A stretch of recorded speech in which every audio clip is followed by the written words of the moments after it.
Eu te convido ao texto bíblico, para você que está com a Bíblia física na mão. Trouxe a Bíblia assim de papel, só um censo.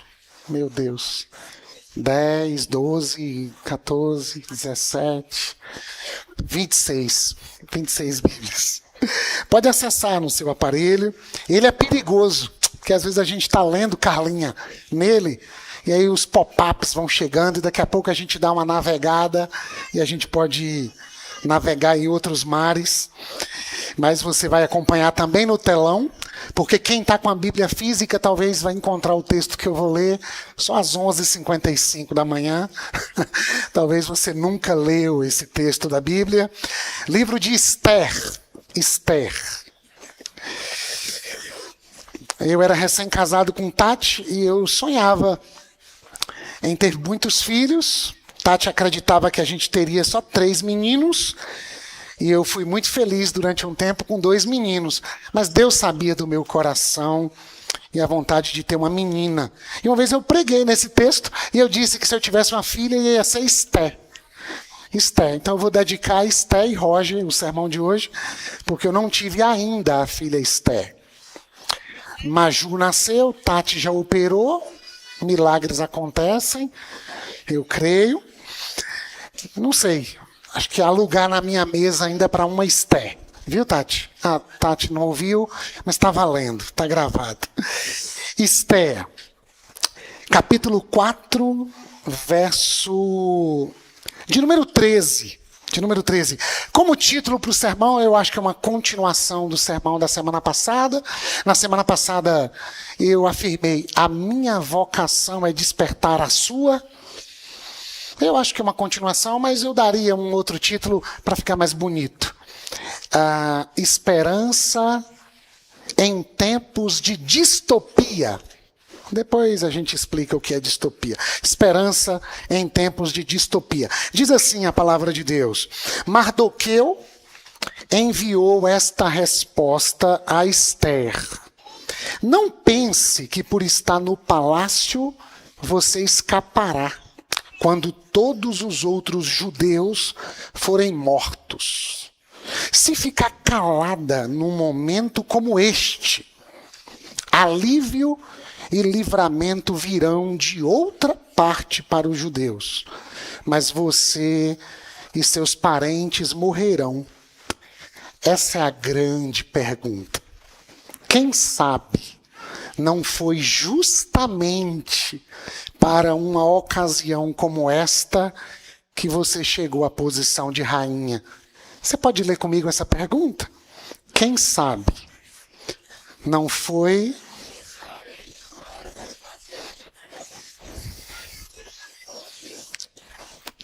Eu vou mudar o título do sermão. Vai ser agora Quem Sabe? Quem sabe? Quem sabe? Esse é mais um livro da Bíblia que não cita o nome de Deus. Deus não é mencionado. Nenhuma alusão a Deus no livro de Esther. Que ninguém sabe quem escreveu. Acredita-se que talvez o primo de Esther, que é o personagem central do livro, embora carregue o nome de Esther, o nome dele é Mardoqueu, ou, em outras traduções, Mordecai. Mardoqueu significa aquele que adora Marduk, um deus mesopotâmio. Mordecai significa um guerreiro. O que está acontecendo no nosso mundo? E aí uma dica para você ler a Bíblia e dar uma espiadinha no rodapé. Quando é que essas coisas acontecem? No rodapé da minha Bíblia diz que o rei Xerxes, que era o grande rei do Império Persa, e o Império Persa venceu o Império Babilônico. Semana passada nós estávamos lá na Babilônia, plantando pomares, construindo casas e vivendo a vocação num mundo de cabeça para baixo. Semana passada, você escuta no Spotify ou no YouTube. Hoje, a Babilônia caiu. O rei Ciro está por aqui, Ciro I venceu Nabucodonosor.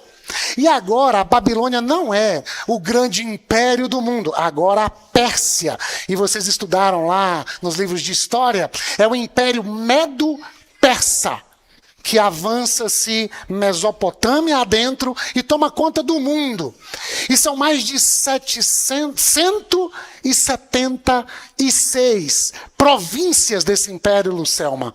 É muito poder. E Xerxes é o grande rei que vai governar no período de 486 a 465 antes de Cristo.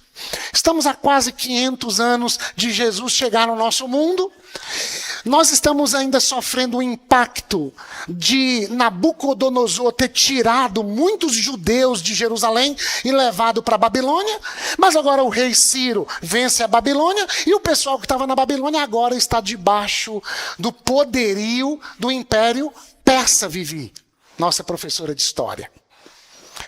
E dentre as pessoas que foram capturadas em Israel, Jerusalém, Judá e levadas para a Babilônia e que agora estão debaixo do poderio do Império Persa, está Esther, cujos pais morreram, ficou órfão. Seu primo Mardoqueu era mais velho e adotou Esther. Um parêntese. A gente fala pouco sobre a adoção de crianças, né? Talvez num auditório como esse a gente tenha 1 ou 2, 3 pessoas na fila de adoção de crianças. O Evangelho é a notícia de um Deus que nos adotou como filhos. No passado, a igreja evangélica era conhecida como aquela que se tornava a mãe dos órfãos. Mas o tempo vai passando e a gente vai perdendo o senso de vocação na vida. E o pior, a cultura vai introjetando dentro de nós como é que nós devemos ser e existir no mundo. E é muito curioso, porque nós passamos muito tempo como igreja achando que o mundo era tão somente, porque por vezes o é, achando que era tão somente a música do carnaval, um livro que alguém escreveu e possivelmente se declara ateu, e a gente diz é coisa do mundo. Mas, por exemplo, o mundo capitalista, mercantilista, que diz para nós quantos filhos devemos ter, porque coloca para nós quanto custa cada filho. E a nossa família não é mais governada por um senso de vocação. A nossa família é governada por um senso do capital. Não pode ter mais filhos, que é caro. É caro mesmo. Eu tenho 3 lá em casa e eu sei quanto é que custa. Não, eu só vou casar quando eu me formar, tiver a estabilidade financeira, que é uma coisa que até hoje eu não sei o que é, parece que para mim não existe. E eu tiver meu carro, apartamento quitado e mais uma casa, porque se não der certo, um fica com o apartamento, o outro fica com a casa. Nada de casar agora, está namorando só depois da formatura. É o discurso dos nossos pais. Porque muitos deles não estudaram em prol da família. E alguns carregam uma frustração de não terem buscado um lugar profissional um pouco mais confortável, e aí projetam sobre os filhos, dizendo para os filhos assim, não faça como eu fiz, tá? Eu engravidei antes da hora, e aí os filhos crescem com uma sensação de terem sido indesejados. Chegaram na hora imprópria, porque o que deveria ter chegado primeiro era a grana, era a casa, era o carro, era a viagem, era a pós, era o mestrado, era o doutorado, era o concurso público, tudo maravilhoso. No entanto, no mandato cultural, Gênesis 2,15, quando Deus planta um jardim e nos dá a sagrada vocação, e a primeira ordem de Deus aos humanos, cultivem o jardim e tomem conta dele. Sejam férteis e multipliquem-se. Nada contra quem optou em não ter filhos, não é para gerar peso em ninguém. Quem decidiu ter um filho único, nada contra. O convite é para a gente olhar para o nosso tempo com as lentes do Evangelho e descobrir se as minhas escolhas estão sendo feitas diante de Deus, à luz do Evangelho, ou movido pela cultura vigente, pelo espírito da época. Romanos 12, não vos conformeis com este século. Ou seja, não tomem a forma do nosso tempo, que visa o tempo todo moldar vocês na cultura persa, na cultura babilônica. Adorar Marduk, adorar outros deuses. E é esse o lugar que a nossa irmã Esther, também chamada de Radassa, Esther e Radassa significam estrela. Um nome é em aramaico, o outro nome é em persa. O texto começa, e meu desejo era ler todo, Beto. Era ler, que eu fiquei lendo isso. Falei para o meu filho, cara, lê Esther. Não tem uma série dessas. Eu só assisti, acho que uma série na vida, tá?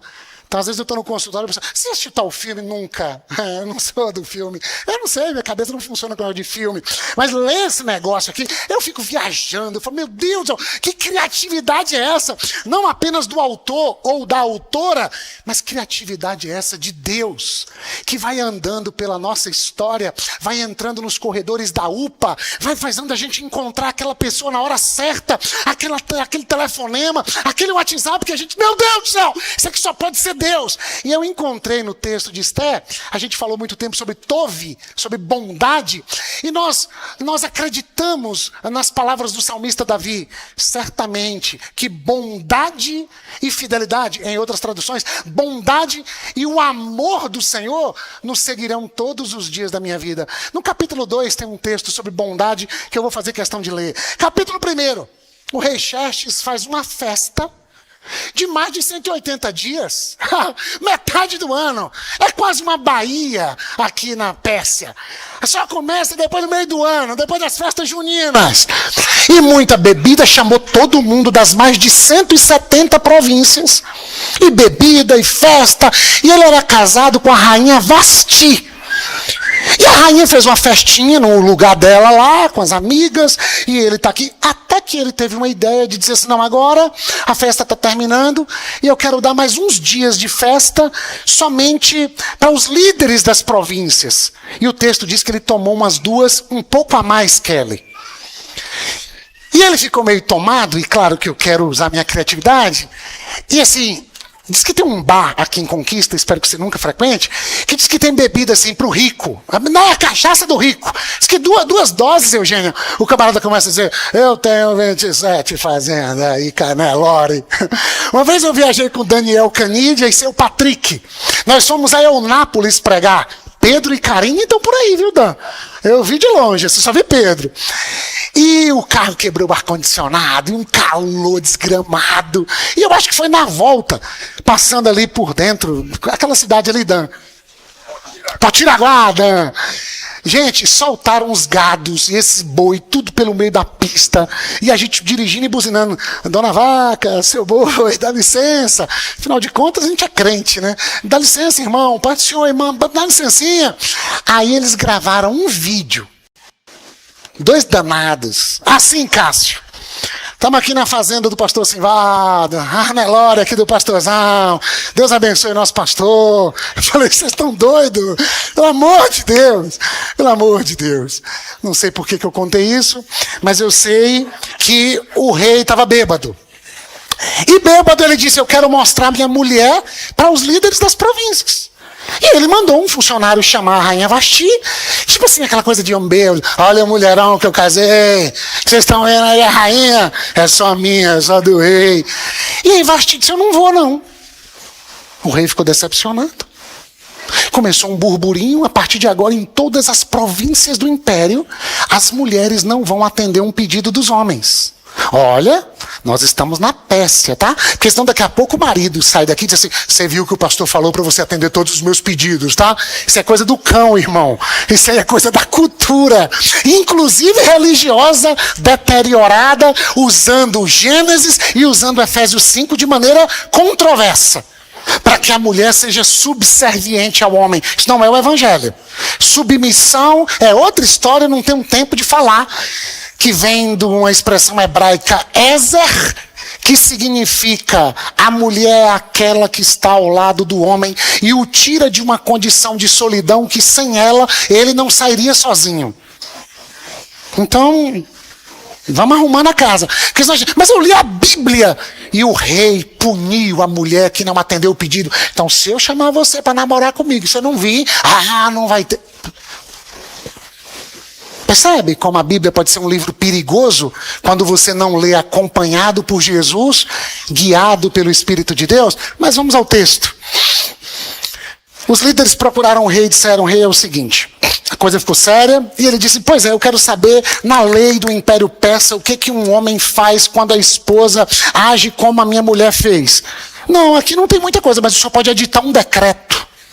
Edite um decreto que mulheres jamais farão isso. Por quê? Porque a rainha Vasti vai ser expulsa do império. E que as mulheres obedeçam seus maridos. 500 anos antes de Jesus, Império Persa, cultura de um tempo, espírito de uma época. Agora o rei começou a ficar mal, deprimido, pensando no que ele fez.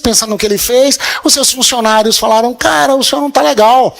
Vamos fazer o seguinte, faz um concurso de beleza. O primeiro Miss Universo foi na Pérsia. Atraia mulheres de todo o império e elas serão cuidadas por uma equipe profissional. Só para você ter ideia, Esther ficou mais de 6 meses sendo cuidada. Paramentada, cuidada, tratada, bem como mulheres de todo o império. Só que no capítulo 2, enquanto Esther está sendo cuidada, olha o que aconteceu, verso 8 do capítulo 2. Como resultado do decreto do rei, Esther e muitas outras moças foram trazidas ao palácio real, na fortaleza de Suzã, e colocadas sob os cuidados de Hegai, o encarregado do harém. As virgens no harém, sendo cuidadas por Hegai, possivelmente um eunuco, um homem castrado, para cuidar ou das riquezas do rei, ou das possíveis mulheres do rei. Curioso isso, como alguém marcado na sua vida, na sua identidade, na sua sexualidade, consegue agir como agiu. Hegai ficou muito impressionado com a beleza de Esther e tratou com... Não apareceu aí não, no telão? Vou ler de novo, verso 9. Hegai ficou muito impressionado com a beleza de Esther e a tratou com bondade. Sem demora providenciou que ela recebesse comida especial e tratamentos de beleza. Também lhe designou 7 moças escolhidas do Palácio Real e a transferiu com as jovens para o melhor lugar do harém. Rudival, assim, onde estão os regais? Gente meio que anônima, que não sai na foto, que aparece muito pouco no texto, que não tem grandes pretensões na vida, porque não receberam essa vocação. Vocação é a maneira como Deus se revela no mundo através da gente.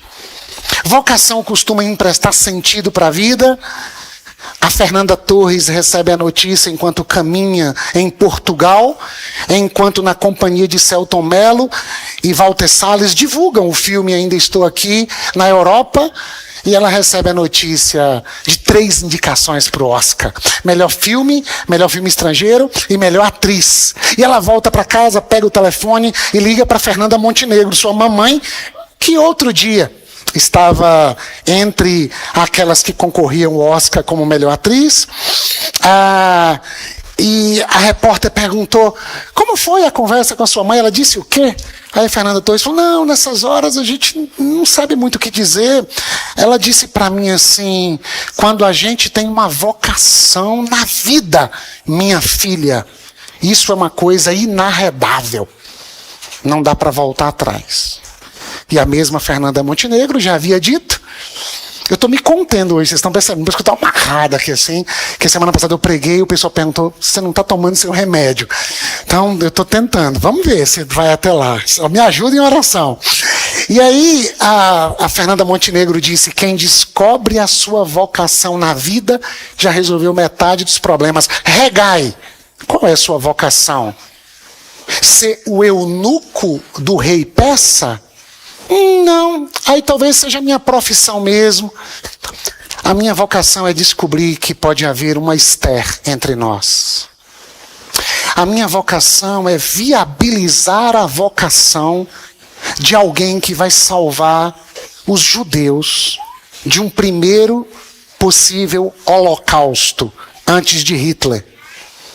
Ah, não, eu tenho uma intuição de que eu preciso cuidar bem dessa mulher, porque Deus tem uma vocação para ela, e a minha vocação é despertar a dela.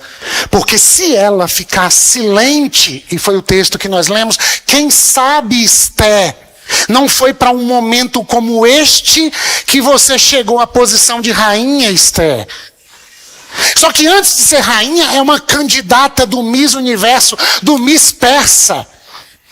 E aí, é necessário que alguém diga, eu preciso pavimentar o chão dessa vocação. Eu preciso ajudar essa mulher a chegar no que eu nem sei direito. Mas a sensação é que Deus está dizendo que a minha vocação é tornar possível a vocação dela. Um pastor querido disse que a vocação de um pai é tornar possível a vocação do filho. É saber que a nossa vida não acaba na gente, Anderson. A vida continua, tem Yuri, tem futuro, tem uma comunidade. Hoje meu filho tomou um Danone. Eita, fiz propaganda, era da Danone mesmo. Que a gente chama iogurte de Danone, mas esse era Danone. Tomou, colocou. Aí eu vi atrás assim, 100 anos de tradição. Ai, meu Deus do céu! Quem foi o primeiro a pegar no peito da vaca e fazer o primeiro doce de leite tentando descobrir a fórmula de um iogurte? 100 anos! Funcionários, história, e nem sei se é uma empresa legítima. Mas nós, a partir do momento em que a gente vai se amoldando a nossa cultura, à medida que a desesperança ou a distopia, em tempos de ditadura, Eunice Paiva vê o marido saindo de casa, não estou dando spoiler, não assisti ainda o filme, só estou vendendo o que eu comprei aí nos comentários. E o marido sai e o pessoal diz assim, ele vai voltar, o seu Rubens volta, e ele nunca mais volta. Morte, holocausto. A vocação, escuta isso, Pedro, a vocação é a antítese da morte. Quando Deus dá uma vocação para a gente lá no jardim, Deus está dizendo, cultivem a vida, preservem a vida, se envolvam com tudo que patrocina a vida, porque a morte está à porta. A morte vai bater na porta de seu Adão e de Dona Eva, e a morte quer entrar no jardim. Viver a vocação é se comprometer com a vida. E se a vocação é a antítese da morte, a não vocação é o silêncio frente aos holocaustos do nosso tempo. Não fique calada, Esther. Se você ficar calada, Deus vai dar um jeito, porque Deus ama os judeus. Eles estão numa condição de opressão. Eles são estrangeiros, Donald Trump. Eles foram acolhidos nesse império por causa de um rei que antecedeu Xerxes. Eles não têm culpa de estarem exilados aqui. Eles estão tentando sobreviver e não deveriam ser tratados como criminosos. A história continua. Esther passa na frente do rei, o rei apaixona, nem quer saber de nada, pega a coroa, coloca na cabeça de Esther, é a mulher do rei, é a rainha Esther, ocupou o lugar de Vasti. No entanto, o rei é tão poderoso, a cultura é tão tóxica, que a esposa, para ver o rei, só poderia ir à presença dele se ele a chamasse. Então, se me aproximar do rei sem a convocação do rei, e ele não levantar o cetro, eu poderia morrer. Fato é que o rei tinha um cara como um primeiro-ministro chamado Amã, danado, perigoso, cruel. E esse cara foi promovido pelo rei Xerxes. No entanto, Mardoqueu, o primo mais velho de Esther, o vocacionado que desperta vocações, um homem que tem esperança em tempos de distopia. O que é uma distopia? É quando morreram as utopias, morreram os sonhos, morreram as esperanças. Um tempo obscurecido pelo mal, pela maldade, por lideranças déspotas. Um tempo de escassez, de sofrimento. Distopia, ditadura. guerra, fome, adoecimento psicoemocional, a não crença no futuro. Pela primeira vez que essa pesquisa é feita, se não me engano, pela BBC, os jovens brasileiros dizem se sentir menos esperançosos quanto ao futuro. Distopia.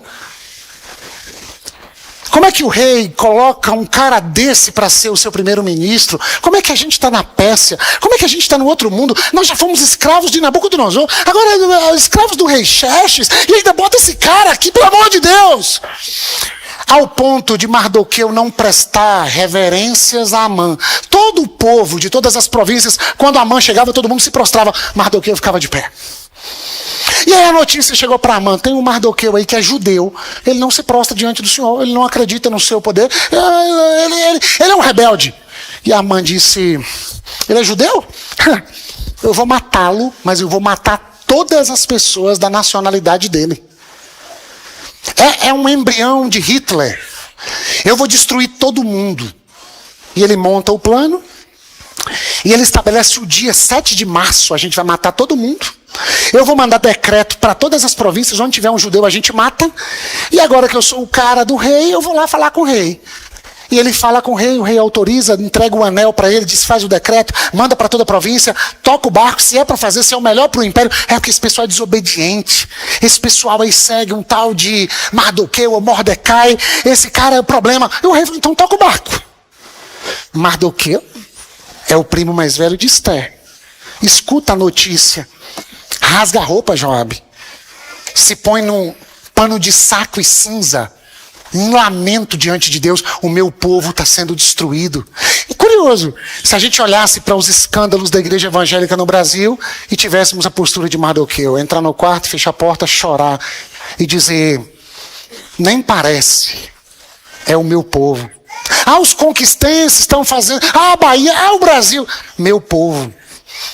Chorar diante de Deus dizendo, nós estamos clamando por socorro e estamos com os ouvidos abertos perguntando, qual é a parte que me cabe nesse latifúndio? Como é que o senhor conta comigo nessa história? Aí você diz assim, Simvaldo é sempre macro, né? A Pérsia, o Brasil, conquista. Ele não sabe da confusão da herança na minha família. Faz a mesma oração. Entra no quarto, fecha a porta e diz, Senhor, está complicado, meus tios estão brigando, meu primo não fala mais comigo, a confusão. Como é que o Senhor pode usar a minha vida a começar dos joelhos dobrados, para que em vez de eu ficar esperando uma resposta que venha do céu, eu seja a resposta que veio do céu para essa contingência? Doutora Ana Beatriz, psiquiatra famosa, estava num podcast e o camarada perguntou, você acredita em Deus, doutora? Eu falei, acredito, isso aí não é pergunta para se fazer mais não. A pergunta que eu faço de um tempo para cá é se Deus acredita em mim. Eu estou me perguntando, o senhor acredita em mim? Porque se o senhor acreditar em mim, eu quero cumprir minha vocação.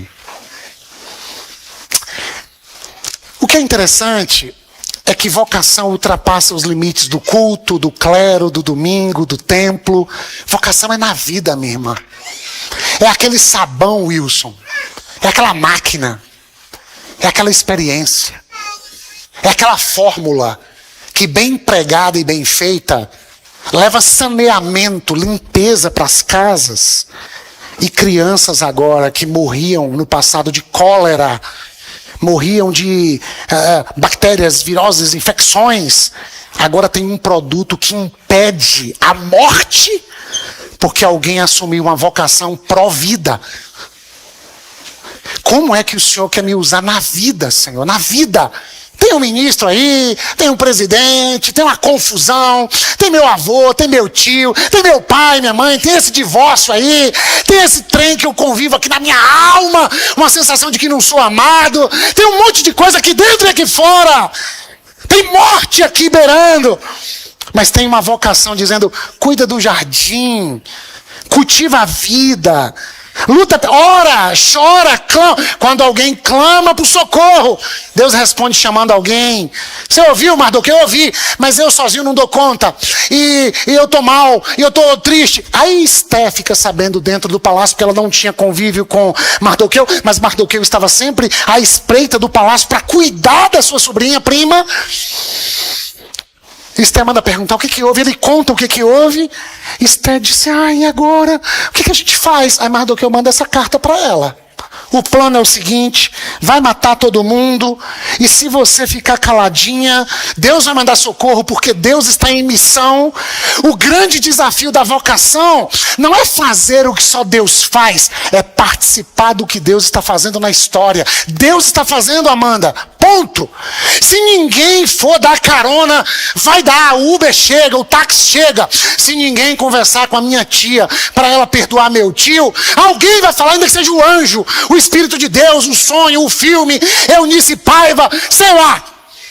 Tem gente que vai até para lugares para ver se quem já morreu volta para falar. Porque quem está vivo não cumpre a vocação. Todo respeito às demais doutrinas. Mas eu faço parte de um grupo de cachorro. E uma pessoa sofreu com o luto do cachorro, ganhou outro cachorro. E a moça falou, pronto. O bichinho que morreu já voltou tão rápido, ou reencarnação rápida. Falei, amém, Senhor, abençoa a tua filha com esse cachorrinho reencarnado mesmo e vai cuidando dela. Quando a gente não cumpre a nossa vocação, o sopro de Deus vai fazer a sua missão acontecer de uma forma ou de outra. Mas pensa num privilégio. Dizer assim, se o Senhor contar comigo. Se o Senhor contar comigo para que pessoas sejam acolhidas na minha cidade. Pessoas que estão vivendo o momento mais cruel da vida, que vão encarar a morte. Se o Senhor contar comigo, para só motivar, inspirar, vender um sonho, e alguns olhinhos brilharem, dizendo, a gente acredita nesse negócio. Mas não tem recurso, mas não tem dinheiro, mas não tem como, não vai. Vai, porque a missão é de Deus. A missio é Dei. A missão é de Deus. E felizes são aqueles que dizem, se o Senhor precisar de alguém, eu estou aqui. Dedico a você essa frase, Mariana, da Analzira Nascimento, que orou, Senhor, não me deixe de fora daquilo que o Senhor está fazendo no mundo. No meu mundinho do condomínio, Sandoval, no mundinho da gente lá na casa da vida, no mundinho da gente assim, na sala da sonoplastia. Conta comigo, Senhor. Conta comigo para traduzir a tua palavra em Libras para a comunidade surda. Conta comigo para atender bem os clientes. Lá na instância pública que eu trabalho, as pessoas chegam precisando de uma informação e às vezes elas passam o dia na fila por causa de uma informação. Me dá um espírito de alguém que tem iniciativa e diz, bom dia, a senhora está precisando de quê? O balcão é ali, mas eu saí rapidinho, pedi a colega para me cobrir. Que a senhora, no pronto-socorro, na UPA, diz, como é que eu posso servir a senhora? Eu vou anotar aqui, eu quero ser uma ponte, eu quero ser Regai, que manda cuidar de Esther, mas eu posso ser Mardoqueu, que manda uma carta dizendo, vem morte aí, e a sua vocação é para a vida, e o meu papel é só despertar você. Eu disse para Anderson essa semana, que a gente não tem a coragem de acolher a estação da vocação do outro. Eu sei que ficou complicado, Tiago e Marcel, mas eu vou tentar melhorar. Há uma estação. Esther está se preparando no harém. Esther agora é rainha. Está na lua de mel. Esther tem o seu povo sob ameaça. E precisa invadir a sala do rei mesmo sem ser chamada. Qual é a estação da sua vocação? Ou você nem descobriu ainda? Não precisa de peso. Eu recomendo o Viktor Frankl para você. Neuropsiquiatra que enfrentou os campos de concentração de Hitler, um tipo de Mardoqueu em outro tempo. Agora não é Amã, agora é Hitler. É um outro tempo, mas é uma mesma vocação.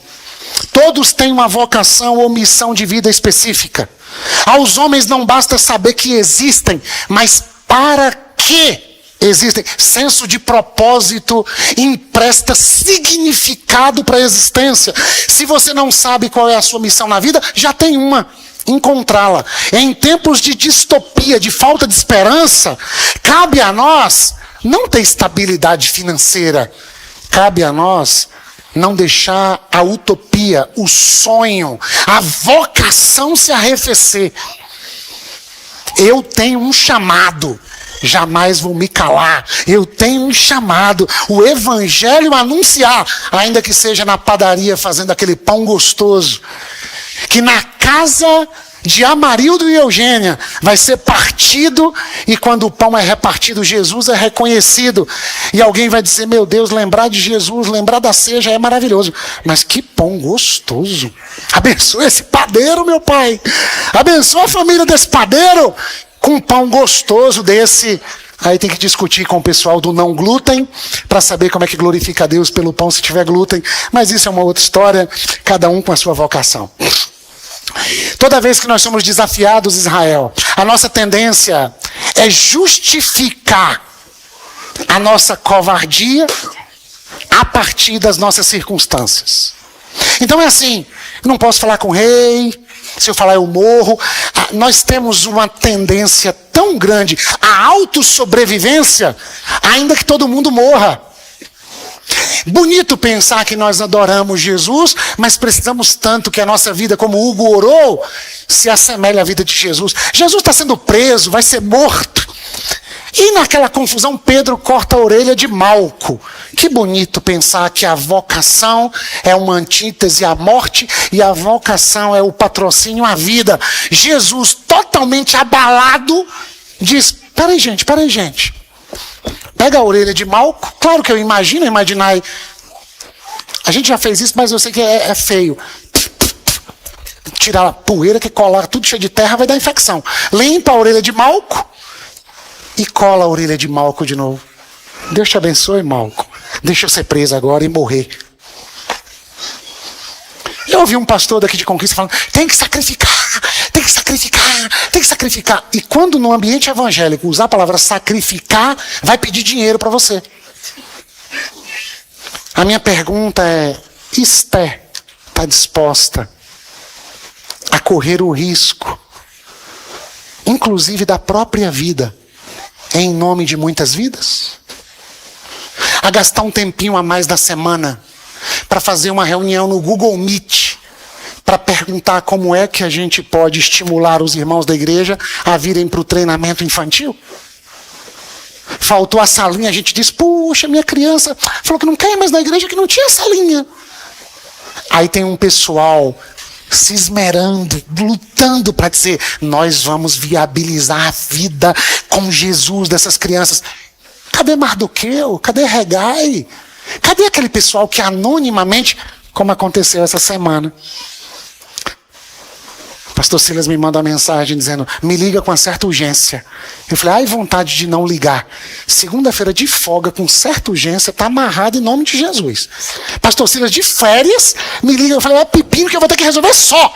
Aí começa a vir um monte de fantasma. Aí eu ligo, não consegue. Vai. Depois, um presente que a gente ganhou. Mas um presente. Deixa eu fazer uma propaganda, acho que vale a pena. Tem um negócio de um parque aquático aí que estão fazendo. Aí um povo juntou aí uma confusão santa, uma santa conspiração, Regai, Mardoqueu, tantas santas e santos. Não, é que a gente ganhou vitalício o uso lá dos parques aquáticos. Eu já estava quase pegando minha sunga. Pelo amor de Deus, já está pronto, Senhor? Não, calma aí, que tem uns detalhes ainda e tal. E aí ganhou, Silva. Eu falei: Jesus amado, não é sobre o presente que eu ganhei, é sobre o movimento pró-vida que juntos a gente pode fazer. Eu preciso terminar. Esté convocou todo mundo, disse: estabeleça um jejum e oração pelo nosso povo que vai morrer, e eu vou enfrentar o rei mesmo sem ele me chamar.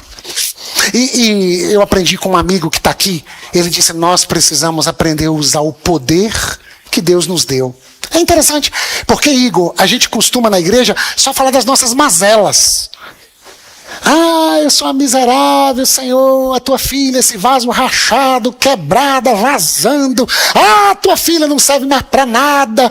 Ah, as minhas dores. Ok, irmã, olhou por um lado da moeda. Eu te acolho, eu acolho a irmã. Olha do outro lado. A irmã fala tão bem.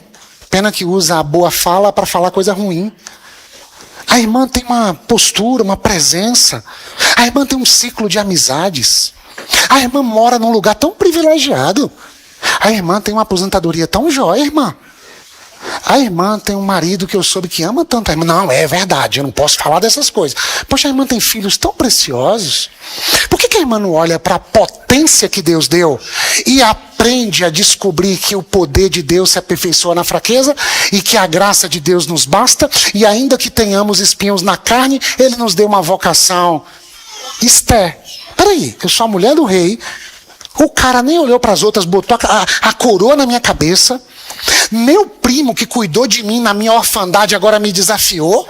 Eu estou dentro do palácio. Eu conheço o Deus de Israel que cuidou do meu povo na Babilônia e agora cuida da gente na Pérsia. Eu trouxe a memória o que me dá esperança e a vocação é uma coisa inarredável. Eu vou lá falar com o rei. E aí vem ela. Claro que não vem com essa braveza. Mulher quando quer sabe ir. Aí o rei diz, meu Deus do céu, traz meu energético, que eu vou dar uma fugidinha com a rainha hoje. O que você quer? Gostou, Tiagão? Eu dou até metade do meu reino para você, minha mulher. Ela diz, chame o Amã para um jantar. O Amã, primeiro-ministro cruel, mandou carta, tá todo mundo em pânico. Jantou, fale na frente do Amã o que você quer. Chame amanhã de novo para o jantar. Nessa coisa do jantar de amanhã, o rei perde o sono. Está deitado, perde o sono, pega o livro da história dos persas e descobre que Mardoqueu impediu o assassinato do rei. Havia alguns homens que trabalhavam na portaria do palácio que tramaram matar o rei. Mardoqueu ouviu, mandou um recado para Esther, Esther contou para o rei matou os caras e o rei ficou vivo. Mas o rei leu aquilo e disse, qual recompensa foi dada para esse tal de Mardoqueu judeu? Aí o pessoal disse, nenhuma. Ele falou, gente, tu tem que dar uma recompensa para ele. Amã tá chegando mais cedo pro jantar, todo tiradão, sou o cara, a rainha me chamou 2 vezes, o rei pergunta, Amã, o que a gente faz com uma pessoa quando o rei quer honrá-lo? Amã pensou, tá na Bíblia, quem ele gostaria de honrar se não eu? Que você dê o seu cavalo real, as roupas reais, coloque o anel no dedo e coloque os seus principais oficiais para passear com manga larga da criação de um amigo pela Pérsia, dizendo, assim se faz a um homem a quem o rei quer honrar. Amã disse, é isso. Aí ele falou, então pronto, mandem chamar Mardoqueu que eu vou honrá-lo. Amã falou, meu Deus do céu. Amã tinha construído uma forca de 20 e tantos metros, Tice, para matar Mardoqueu naquele dia, e ele estava chegando mais cedo para pedir autorização ao rei para começar a matança mais cedo, meus professores de história. Ele fica com medo, volta para casa e diz, a coisa ficou feia para você, a vaca vai pro brejo, corre pro jantar para ver se salva a sua vida. Quando a Amã chega pro segundo jantar, tinha ido mais cedo, mas ficou desesperado. Esther ouve o rei perguntar, qual é o seu pedido, meu bem? Ela disse, esse homem quer matar todo o meu povo, inclusive a mim. É dele o plano de acabar com todos os judeus que estão debaixo do senhorio do imperador e do rei Xerxes I. Resultado, Amã morre aquele dia na forca que ele havia feito para Mardoqueu. História triste. Velho Testamento. Não foi Deus que matou. Deus nem é mencionado. Deixa eu ousar soltar essa. Quando uma vocação é vivenciada diante de Deus, Deus não precisa ser mencionado, porque em todo tempo ele é evidenciado.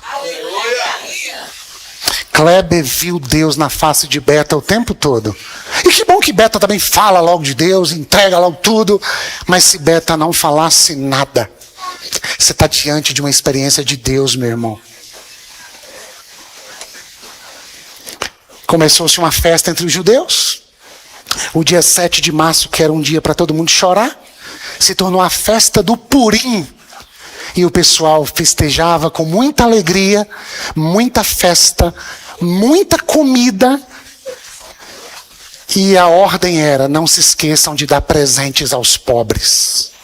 Deus manteve a vida de vocês naquela cruz, quando Jesus, a vocação encarnada de Deus, derrama seu sangue por nós, para que vocês tenham vida.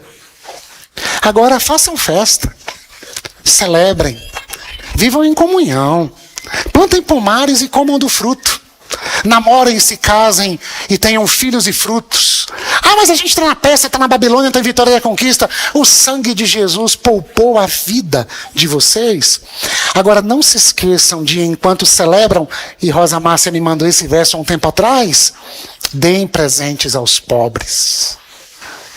Abre a casa, abre a comunidade, para que aqueles que não tiveram o privilégio de receber da vida alguns benefícios, recebam agora daqueles que tiveram a vida poupada. Viver a vocação é patrocinar a manutenção da vida. Viver a vocação é se tornar a antítese da morte. Viver a vocação empresta sentido e significado para a existência. E eu termino citando para você: se o nosso coração não for constantemente desafiado a viver a própria vocação, inevitavelmente será distraído e seduzido por qualquer uma efêmera paixão. Você não me entendeu, eu vou repetir. Se o seu coração não for constante... Por que Simvaldo bate nessa tecla, É porque é a minha vocação, irmã. Por que Simvaldo não prega assim sobre escatologia, que não é minha vocação? Que Deus levante pregadores desse tema. A minha escatologia é missional. Eu olho para o céu e digo: ora vem, Senhor Jesus. Mas enquanto o Senhor não vem, conta comigo que eu quero estar fazendo o bem. Mas tem gente que fica contando o chifre da besta, quantas bestas, 70 semanas de Daniel, vai ser semana que vem, vai ser depois do Papa, vai ser depois de Gorbachev, porque tinha uma mancha vermelha na cara, era mais. Gorbachev, o bichinho já morreu, nem osso tem mais. A minha escatologia é missional e a minha vocação na vida é despertar a sua. Porque eu trabalho ouvindo pessoas que estão perdendo o sentido da vida. E não há sentido na vida sem viver a vocação para a qual Deus nos colocou no mundo. Ah, não, eu sou mãe, mas fico pensando que eu tenho que ser uma grande empresária. Seja só mãe se é a vocação. Mas seja uma mãe tipo Anna Wesley, a mãe de Charles e de John Wesley.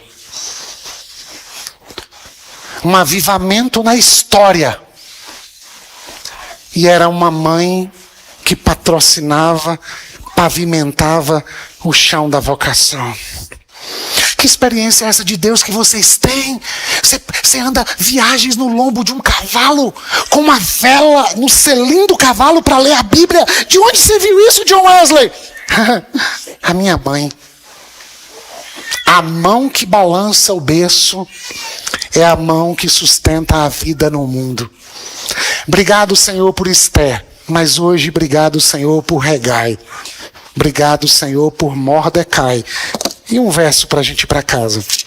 Último verso do texto. Capítulo 10, verso de número 3. É a minha oração. E se o louvor quiser cantar uma para nós, acho que dá tempo. Mas escuta comigo. O judeu Mardoqueu ocupou o cargo mais alto do reino, abaixo apenas do próprio rei Xerxes. Era muito importante entre os judeus, fica comigo, que o tinham em alta consideração. Por quê? Pelo que ele fez? Não, pelo que ele continuou. Pois ele continuou a trabalhar para o bem de seu povo e a buscar o bem-estar de todos os seus descendentes. Eu não quero ser pastor de uma igreja que prepara o povo para ir para o céu.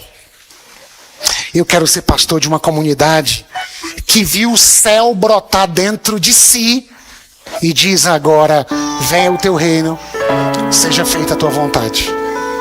O Senhor vem e nós ansiamos pela Nova Jerusalém. A gente quer voltar para Judá. A gente não quer ficar na Pérsia. A gente não quer ficar aqui na Babilônia. Mas enquanto estivermos aqui, Senhor, o Senhor vai ver muita coisa bonita. E a gente não vai fazer só no primeiro ano da igreja não, Senhor. No começo, ok. No começo Mardoqueu fez. No final, ele continuou fazendo. Que seja assim. Que ele encontre em nós vocacionados que não deixam vocações morrer, porque a vocação é a maneira como Deus sustenta a vida. Vocação é o jeito que Deus escolheu de sustentar a vida no mundo. E bondade e amor nos seguirão todos os dias. E eu quero ser um regai, que é a encarnação da bondade. E Esther diz: não sabia que a bondade de Deus poderia vir com essa face. Um eunuco, sem família, com suas dores, né? Mas você transformou a sua dor em dom. Que seja assim com a gente. Amém. Deus abençoe. Amém, amém.